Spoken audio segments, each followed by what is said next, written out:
Hola a todos, ¿cómo están? Hoy tenemos algo muy especial para ustedes. Estamos aquí con el rabino Shaul Shimon Deutsch, quien es el fundador de The Living Torah Museum en Nueva York y tiene una historia maravillosa. Él fundó el Museo de la Torah Viva. Él ha dedicado las últimas décadas de su vida a recolectar diferentes piezas arqueológicas de naufragios marinos y de distintas excavaciones para poder imaginarnos cómo era la vida en la época bíblica, en la época sobre todo del Segundo Templo. Entonces aquí les vamos a mostrar varios de estos utensilios, monedas y también diversos artículos de esa época. Obviamente hay mucho que explicar y vamos a tener solamente un poco de tiempo, pero realmente vale mucho la pena que se queden con nosotros hasta el final de este video para poder ver toda la belleza que tenemos en esta ocasión para ustedes.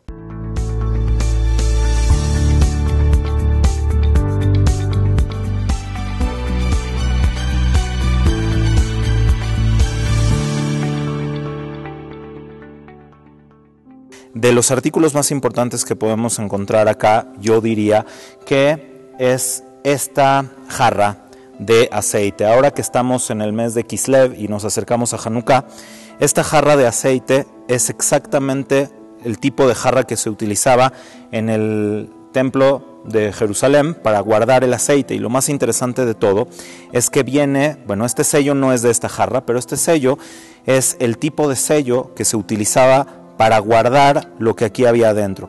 El aceite consagrado en la época del Bet HaMikdash, del santuario de Jerusalén, tenía que estar sellado para saber que nadie lo había profanado, y de hecho los helenísticos, el imperio seleucida en este caso, lo que habían hecho era romper todos los sellos de los utensilios menos uno, que con ese, cuando se encontró, se hizo el milagro de Hanukkah. Dentro de esta canastita hay un sello de la época de el faraón Amenhotep. Hay un versículo en el libro de Esther que dice que el rey se quitaba el anillo de su dedo para sellar las cosas que se tenían que decretar. Y aquí podemos ver muy bien cómo este anillo, si está en el dedo, está volteado, pero está diseñado de tal forma que cuando le das vuelta, aquí ya tienes el sello, y una vez que terminas, vuelves a colocar el anillo en el dedo y el sello queda cubierto. Así pues nadie lo puede usar.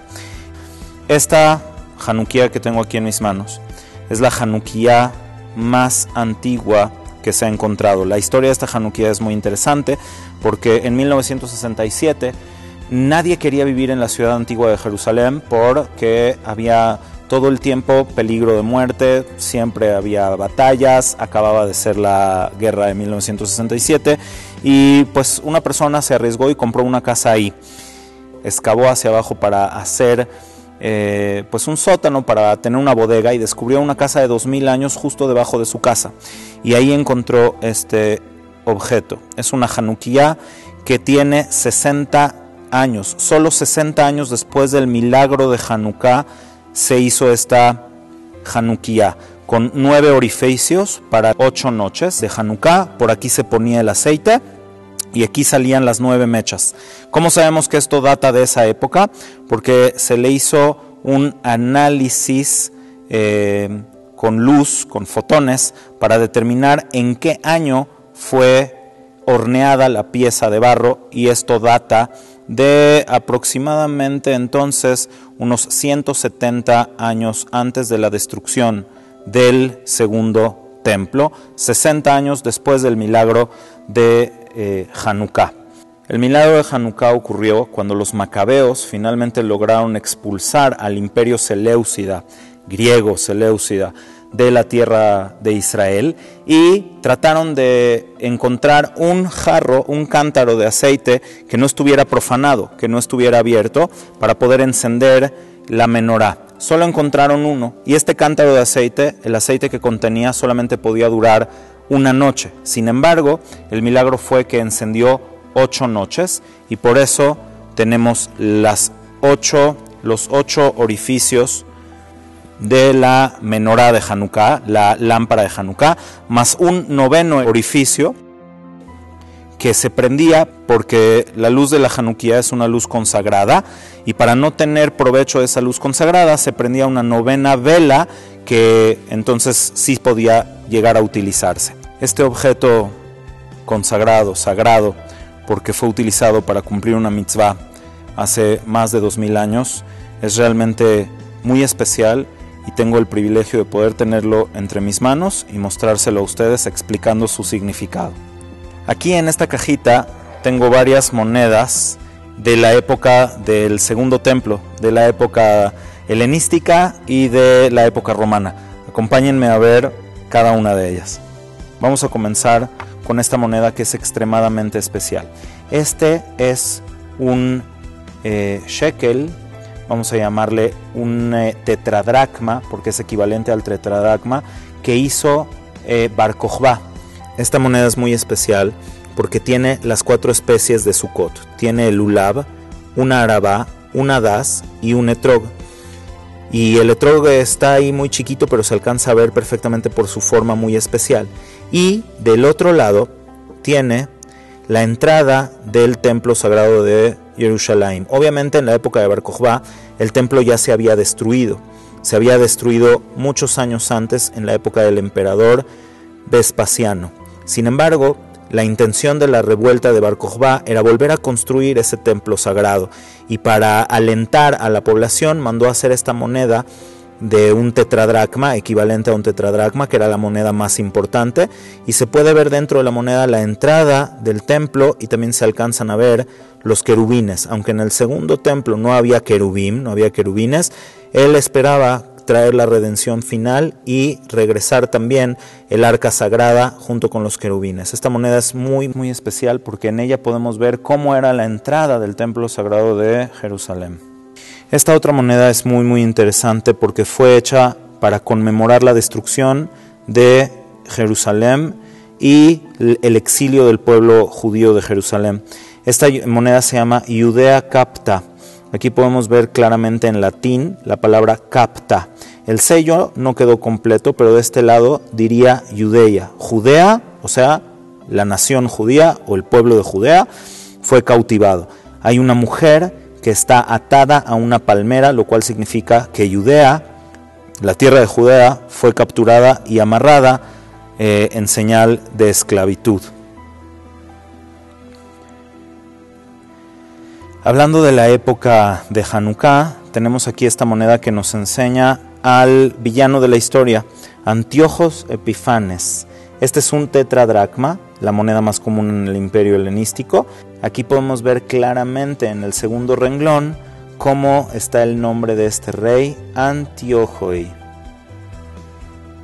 Bueno, pero ¿cómo llegaron los griegos a conquistar Israel? Bueno, esa es una historia que tiene que ver con el imperio persa. Alejandro Magno conquistó a los persas y se expandió su reino pues prácticamente por todo el mundo civilizado. Cuando murió Alejandro, su reino se dividió en varios estados o varios imperios dominados por los generales que habían sido los generales de Alejandro. Esos eran los diádocos, pero aquí tenemos una moneda que nos puede explicar mucho de esa historia. Aquí tenemos esta moneda que nos muestra al emperador Alejandro con su tocado de piel de león, que por cierto se menciona en el Talmud, y podemos ver que aquí hay 2 monedas de oro. Esta moneda en el Talmud se llama Darkemón de oro. ¿Qué pasa con esta moneda? Esta moneda es una moneda persa que es muy extraña y muy rara, porque cuando los griegos conquistaron Persia, utilizaron todas estas monedas para hacer monedas griegas. Derretían el oro y hacían una moneda conmemorativa de Alejandro. Entonces esta moneda, por ejemplo, para poder llegar a nuestros días, tuvo que haber sido enterrada o caer en un naufragio antes de que en el siglo IV, antes de la época común, Alejandro conquistara a Persia. Y esta moneda en particular nos muestra a un rey persa que probablemente habría sido el hijo de la reina Esther. O sea, este rey que aparece en esta moneda fue quien de alguna manera permitió que se construyera el templo sagrado de Jerusalén, que eventualmente fue conquistado por los griegos, quienes impurificaron el santuario y por eso sucedió el milagro de Hanukkah, y posteriormente fue destruido por los romanos hasta que estas monedas fueron descubiertas en nuestros días y nos cuentan la historia del segundo templo. Para terminar, quiero mostrarles, creo que la moneda más especial que he tenido en mis manos. Este es un mahatzita shekel, un medio ciclo de la época del segundo templo. En la época del primer templo ya habían monedas de medio ciclo, sin embargo son extremadamente raras.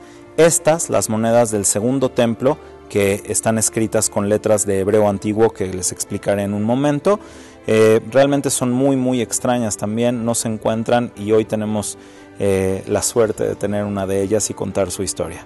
Esta moneda fue acuñada aproximadamente 3 años antes de la destrucción del segundo templo. En hebreo antiguo dice Hatzi a shekel, medio shekel, Shin Bet, que significa año segundo. Y del otro lado podemos encontrar algo hermoso en estas letras de hebreo antiguo, donde nos dice Yerushalayim, Jerusalén, Hakedoshá, sagrada. Es decir, tenemos una moneda que tiene más de 2000 años, que nombra la ciudad santa de Jerusalén como la ciudad sagrada, y esta moneda tiene exactamente el peso de un didracma. Por supuesto que el medio ciclo, mahatzita shekel, tenía la intención de ser la mitad de la moneda común, y como les había explicado hace un momento, esta otra moneda es un tetradracma. Para hacer una moneda que tuviera la mitad del peso de plata que el tetradracma, se hizo prácticamente un didracma, la mitad de esta, para poder hacer el medio ciclo de plata. Para despedirnos tenemos este último objeto. Esto es un sebibón, es decir, una pirinola o dreidel. El Talmud nos cuenta que cuando los griegos prohibieron a los judíos estudiar Torah, los niños se quedaban afuera de las casas jugando a la pirinola, y por eso hoy en día nosotros jugamos en Hanukkah a la pirinola con nuestros hijos. Uno no podría imaginar cómo los niños jugaban con esa pirinola. Bueno, esta es una pirinola griega, se utilizaba para hacer apuestas. 2 personas la giraban y el que duraba más tiempo ganaba la apuesta. Y por eso hoy tenemos en Hanukkah la oportunidad de hacer girar el sebibón, recordando el milagro de Hanukkah como nunca antes. ¡Feliz Hanukkah!